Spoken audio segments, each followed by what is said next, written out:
NFL slate. Let's be honest, Furman. It ain't great. All right, so I'm going to give you my picks. I've got the Cowboys to cover against the Vikings. Chiefs, I think, bounce back in a big way. I actually, and this is going to make all my Titan fans unhappy. This is the ultimate game that the Titans lose, right? You get all fired up after a win over the Bills. Double down with a win over the Chiefs. You're going on the road against the Colts. I would love to see it.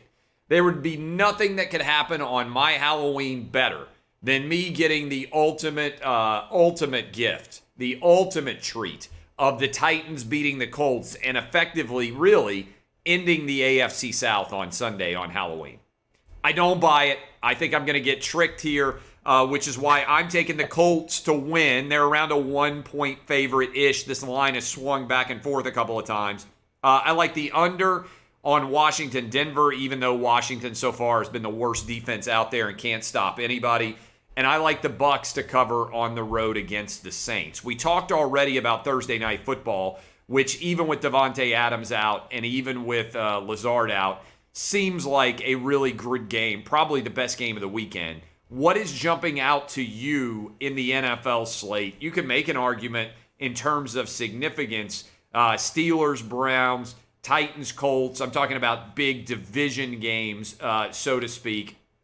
Patriots, Chargers is interesting. Bucs, Saints, another division game.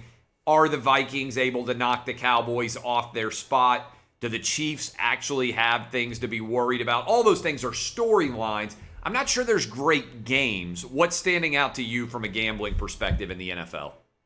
Well, first thing I'll say is if you have a read on the Kansas City Chiefs, you're a better man than I am. I actually thought last weekend could be a good buy low spot against the Titans, and they went out there and put up an absolute dud in terms of their inability to move the ball. I'll give the Titans some credit. They created pressure, and they took Patrick Mahomes out of his comfort zone. So obviously, you had two things in play in that particular game. Don't disagree at all with you in terms of your assessment of the Colts Titans. I mean, this is the Colts season as far as the division is concerned. Let's see how Tennessee handles some prosperity. I did think this was a great teaser leg when the Colts were a 1-point home underdog. You've seen the market kind of correct itself. And the one thing we've seen from this Colts defense is that Matt Eberflus plays a lot of zone defense. He can make things complicated for Tennessee as far as their passing game is concerned. But the Titans, despite having, a ton of bad luck against the Colts in the past, I believe have now won 3 out of the last 4. And this would give them a chance to maybe build an insurmountable lead before we even get into November in the division. So let's see what we get out of A.J. Brown, who's largely been kept in check. But Derrick Henry's numbers, not only against the Colts, but the division as a whole has been outstanding. I'm curious to see what the Titans defense looks like against Carson Wentz, and a rapidly emerging Michael Pittman is a true number 1, and of course, Jonathan Taylor in the backfield. As far as other games of intrigue, you talked about the Steelers and Browns. I think that'll be a fun watch. I think points will be at a premium there, like under in the first half in that particular spot. But the Sunday night game is where I want to go. And I think this is going to be a massive measuring stick for the Cowboys, who haven't really faced a living, breathing offense, in my opinion, since the second week of the season when they went on the road and took on the Chargers. I mean, it's Jalen Hurts. It's, Mac Jones. It's Daniel Jones. This will be a step up in class, a revenge game for the Vikings when they lost last year as a 7-point favorite. And when you look at how Minnesota has played, you can make the case that this team could be 5-1, 4-2 at worst case scenario, and a legitimate threat in the NFC North.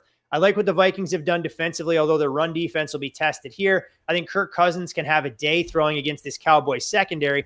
And a stat that'll surprise, I'm sure, a lot of your listeners out there who may have followed Trevon Diggs and his ongoing maturation as a cover corner.